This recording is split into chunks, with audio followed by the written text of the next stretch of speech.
امام کی زندگی گزری انتہائی شدید مسائل میں، شدید مسائل. جیسے امام نقی علیہ السلام کا تصور آئے تو سامنے آتا ہے متوکل ملعون کا تصور، جبکہ متوکل تو خود واصل جہنم ہو چکا تھا پہلے.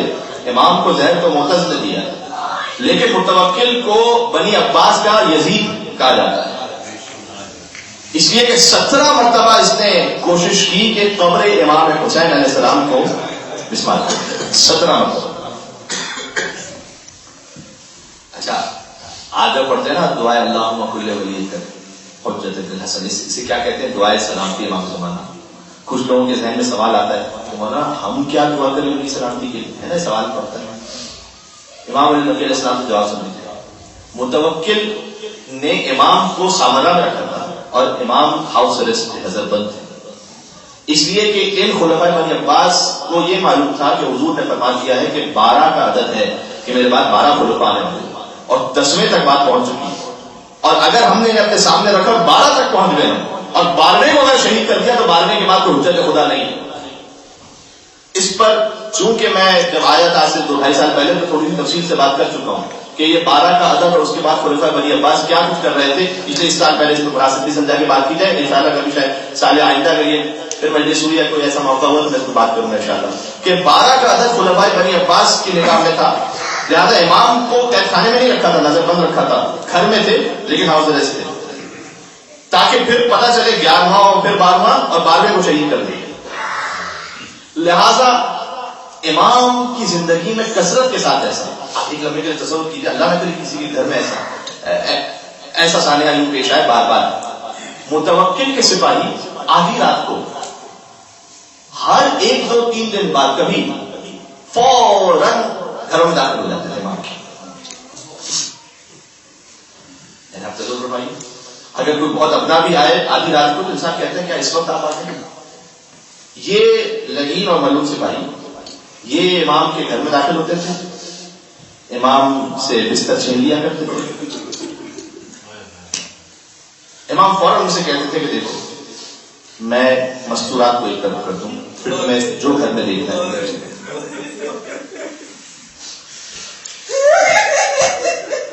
جملہ کہہ دوں، اے میرے مولا علی نقی، ایک آپ کا مقدر ہے، ایک میرا بھی امام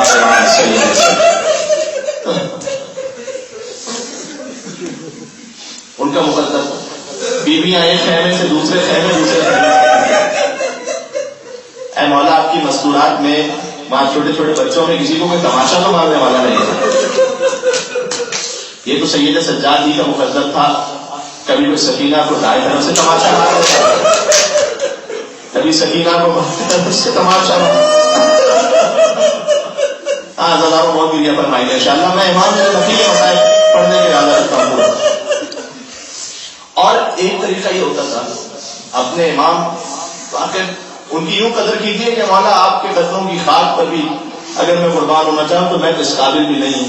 اس لیے کہ ہم دعا اللہ کل ولی میں پڑھتے ہیں نا دعائے سلامتی امام زمانہ. اس کی وجہ کیا ہے؟ امام نقی سنیے گا. اور کئی مرتبہ ایسا ہوتا ہے کہ یہ ملعون متوکل امام کو دربار میں بلا لیتا بار بار امام کو دربار میں بلا لیتا. سلیمان عبد الرحمان اصفہانی وہ یہ کہتا ہے کہ متوکل نے مجھے دربار میں بلایا تھا اور اچانک متوکل نے کہا کہ ان رافضیوں کے امام کو لے آؤ اور اس کا سر تن سے جدا کر دو. کہتے میں دل میں سوچتا رہا کہ یہ امام آئیں گے اور ان کا سر یہ تن سے جدا کر دے. اللہ کر میں نے دل میں دعا کی اللہ کرے ان کی طرف خیر. کہتے جیسے ہی میرے مولا علی نقی داخل ہوئے نا دربار میں تو مجھ تک پہنچتے ہوئے رکے سلام مجھ تک پہنچتے ہوئے رکے کہا کہ اے اصفہانی تو نے ہمارے لیے دعا کی جس مشکل کے لیے تم یہاں آیا ہے تیری مشکل حل ہو جائے گی، تیرے مال میں برکت ہو جائے گی اور اللہ تجھے صاحب اولاد کر دے گا. امام کی سلامتی کی دعا یہ ہم پر واپس پلٹ رہی ہوتی. اب جب آپ دعا اللہم کل ولی کر پڑھیں تو سوچیں کہ مولا میں تو کیا دعا مانگ سکتا ہوں آپ کے لیے، میں تو اس لیے مانگ رہا ہوں کہ آپ ہی کا حکم ہے مولا، آپ ہی نے مجھے حکم دیا ہے. اور اس کا اثر یہ ہے کہ امام کی دعا آپ تک پہنچتی ہے کہ تیری مشکل حل ہو جائے گی، تجھے اولاد عطا ہو جائے گی، تیرے مال میں برکت ہوگی. امام علی نقی کو جب اکثر دربار میں بلایا جاتا تھا، ایک مرتبہ اس لعین نے یہ کام کیا، میں کیسے کہوں لیکن بچوں تک پہنچانا بھی ضروری ہے، شراب کی محفل لگی ہوئی، امام کو دربار میں بلا دیا، جو صاحب تطہیر ہو، جو طاہرہ تطہیرہ کا وارث ہو، وہ دربار میں اور ان شرابیوں کے درمیان موجود ہے۔ آپ تصور فرمائیے کتنا سخت اسے سوچنا بھی تھا۔ امام علی نقی مرد ہیں، یہ سوچنا پھر بھی مشکل ہے، علی کی بیٹی زینب شرابی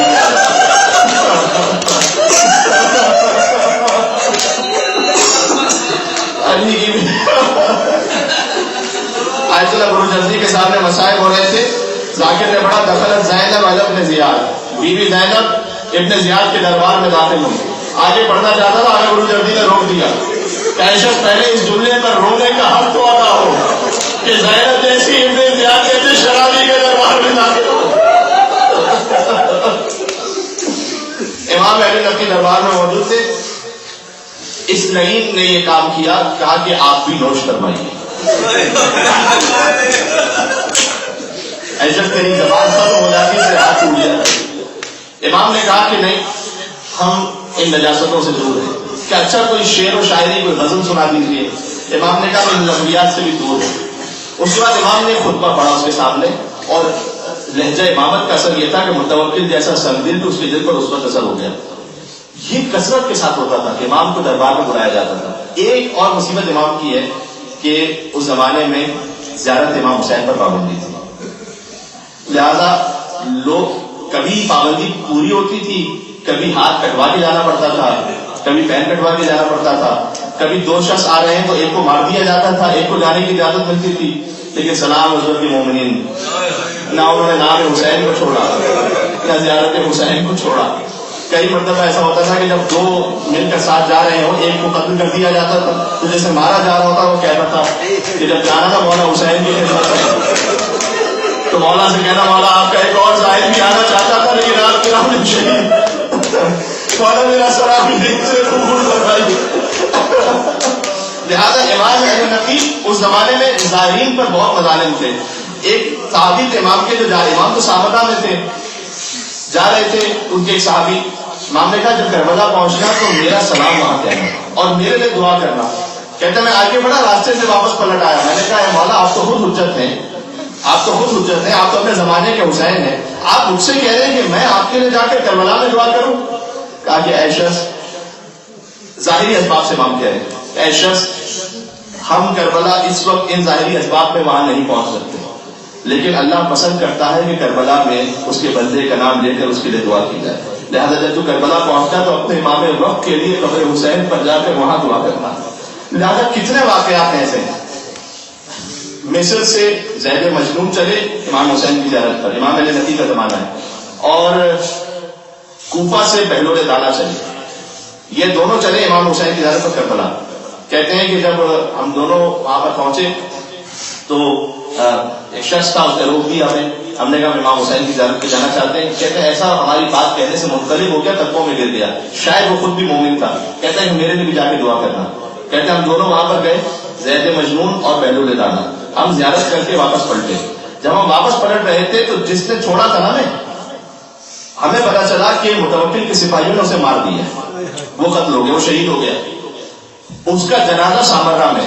تو زید مجنون کہتے ہیں میں مصر کے بجائے سامرہ پہنچا، امام علی نقی وہیں پر تھے، کہتے ہیں میں اس کے جنازے پر پہنچا اور میں قرآن پڑھ رہا تھا اور یا حسین کہہ کے رو رہا تھا کہ اے مولا تیرے چاہنے والے کو شہید کر دیا گیا، فقط اس جرم میں کہ اس نے آپ کے دو چاہنے والوں کو آپ کے روضے تک جانے کی اجازت دی تھی۔ اتنے میں شور بلند ہوا سامرہ میں، اور میں نے یہ دیکھا کہ ایک جنازہ جا رہا ہے کہ جس میں بہت سارے لوگ ہیں۔ تو میں نے کہا کہ کیا متوکل مر گیا ہے کہ اس کے جنازے میں اتنے لوگ ہیں؟ کہا نہیں، متوکل نہیں مرا، یہ تو متوکل کی ایک کنیز ہے، اور جب وہ مر گئی ہے تو متوکل نے حکم دیا ہے کہ سارا شہر اس کے جنازے میں شریک ہو جائے۔ تو کہتے ہیں حسین مجنون کہتے ہیں کہ میں نے کہا کہ اے مولا کیا یہی تقدیر ہے اولاد فاطمہ زہرا ہے کہ بادشاہ وقت کی کنیز مر جائے تو جنازے میں اتنے لوگ ہوں؟ اور جب زہرا کا بیٹا کربلا میں تڑپتا رہا 3 دن کا بھوکا پیاسا تو اس کا لاشا اٹھانے والا بھی موجود نہیں تھا۔ یہ ہے امام علی نقی کے دور کے حالات۔ آپ نے سماعت فرما لیا اور میں بالکل اختتام میں پہنچ گیا. امام علی نقی کو زہر دیا تھا معتزلہ نے. یہ متوکل کیوں معاشرے جانا ہو گیا؟ امام علی نقی کو کیا کچھ برداشت کرنا پڑا ہے. ایک مرتبہ جب دربار میں بلایا تو اس نے متوکل لگید نے بیوی کی شان میں انتہائی گستاخانہ کلمات کہے. ویسے اہل بیت کا حکم ہے کہ ہمارے مسائل ہمارے چاہنے والوں سے نہ چھپایا کرو، لیکن خدا کی قسم مجھ میں جرأت نہیں ہے کہ میں ممبر سے کلمات کو کہہ سکوں. امام کے سامنے ان کلمات کو اس رحیم نے کہا. اس کے بعد یہ باہر نکلا دربار سے اور یہ اپنی سواری پر تھا اور امام زمین پر تھے پیدل، اور امام سے یہ کہا کہ میں سواری پر بیٹھ کے جاؤں گا اور تم میرے ساتھ ساتھ چلتے رہو. اور گویا وہ کیفیت تھی کہ ایک مرتبہ امام علی نقی نے کہا کہ کیا ہماری حیثیت ناقہ صالح سے بھی کم ہو گئی؟ جب ناقہ صالح کی بے احترامی کی گئی تھی تو اللہ نے عذاب نازل کیا تھا اور لوگ اس وقت یہ سمجھ گئے کہ اب متوکل پر عذاب ہونے والا، اور چند ہی دنوں میں وہاں سے جہنم ہو گیا. اس کے بیٹے نے اسے خود قتل کر دیا، پھر اس کے بعد اس کا بیٹا آیا اور پھر آگے معتز. اس معتز نے زہر دیا ہے امام علی نقی علیہ السلام کو. یہ تاریخ کی مختصر سی. امام علی نقی علیہ السلام کو زہر دے دیا گیا. 40 برس کا سن تھا لیکن جسم پہ راشا تاری ہو گیا، تڑپ رہے تھے امام حسن عسکری پہنچے اور گریبان کو چاک کیا. امام جیسے امام حسن عسکری نے گریبان چاک کیا تو کسی نے کہا آپ نے گریبان کیوں چاک کروا دیا؟ کہا موسیٰ نے اپنے بھائی ہارون کے لیے گریبان چاک کیا تھا. میرے بابا حجت خدا ہے، ان کی شہادت پر امام حسن عسکری نے گریبان چاک کیا. وہیں پر جب شہادت ہو گئی تو غسل و کفن کا اہتمام کیا اور جنازے کو گھر ہی میں دفن کر دیا. یہاں تک آگے امام علی نقی تک. اہل بیت میں 3 مشہور جنازے ہیں کہ جو گھر سے نکل ہی نہ پائے تھے، گھر ہی میں دفن ہو گئے. آخر جملہ اور انشاءاللہ مولا امام علی نقی فاطمہ زہرا سلام اللہ علیہ کے صدقے میں آپ کو جزائے خیر عنایت فرمائے. اور انشاءاللہ سامرہ میں آپ خود پہنچے جو مولا کا حرم ہے، وہاں پہنچ کر مولا کی زیارت کریں اور وہاں پہنچ کر ان کی جدہ فاطمہ زہرا کو غصہ پیش کریں. سب سے پہلے خود ان کی ماں فاطمہ زہرا کا جنازہ تھا جو ایک روایت کے مطابق علی نے گھر ہی میں دفن کر دیا، گھر سے جنازہ باہر نکل ہی نہ سکا. دوسرا جنازہ تو امام علی نقی کا تھا کہ جو گھر سے باہر نہیں نکل سکا. امام حسن عسکری نے گھر ہی میں اس کو دفن کیا، گھر ہی میں دفن کر دیا. اور آخری جنازہ سن سکو گے زندان شام میں شہید یہ وہ جنازہ تھا کہ بابا بابا کہتے ہوئے دنیا سے رخصت ہو گئی. غسل دینے کے دوران آئی کہ اس بچی کو کتنے تماشے مارے گئے، اس کا خوب بڑا گوشہ اس کے جسم سے الگ نہیں ہوتا. خدا کو میں خبردارا برداشت فرمائے گا حسین کے، خدا کی حاجات کو پورا بندہ آدمی بھی نہ سنیں گے. یہ وہ جنازہ تھا جو قید خانے سے نہیں ہو سکا. سکینہ کا جنازہ سجاد نے لہر میں ثبوت کیا. جنازے کے بعد وہ ہاتھ برابر ہوئے. میرا سجاد میری امانت مجھے واپس کروا دے. مجھے نہیں معلوم قوم میں رباب کے دل پر کیا گزری ہوگی. آخری جملہ یہ ضرور کہا ہوگا ہے بیٹی تیری تمنا کی رہائی کب ملے گی، اب تجھے قیامت تک جانے شام میں رہنا. علی نقی کا جنازہ گھر میں رہا، سکینہ کا جنازہ زندہ رہا. زندہ رہا.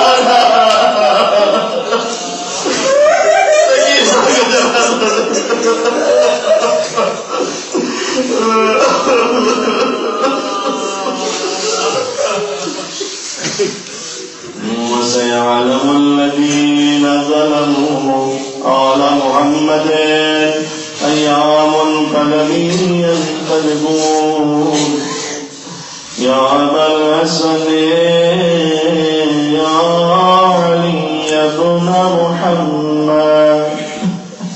مولا علی نقی کو کرسا بھی دے رہے ہیں اور ساتھ ان سے توسل بھی کر رہے ہیں.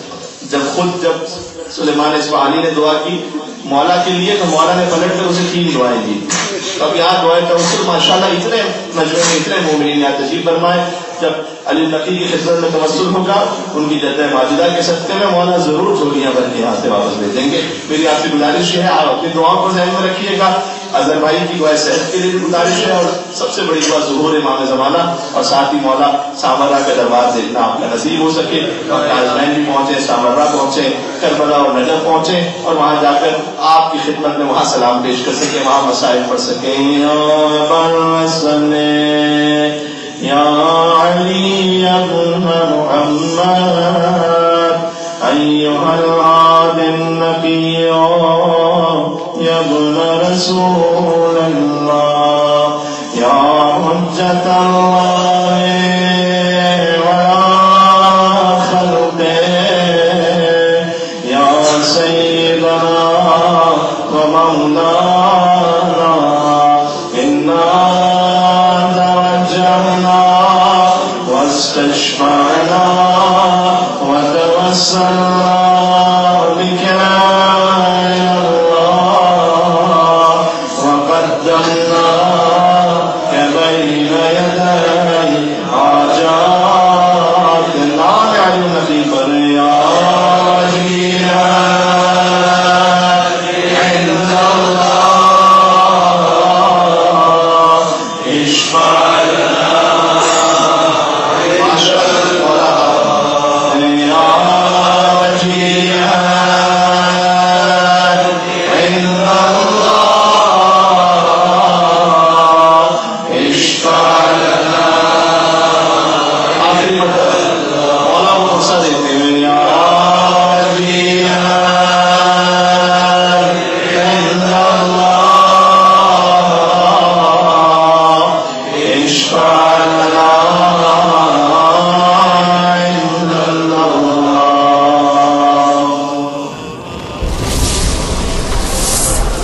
السلام على الحسين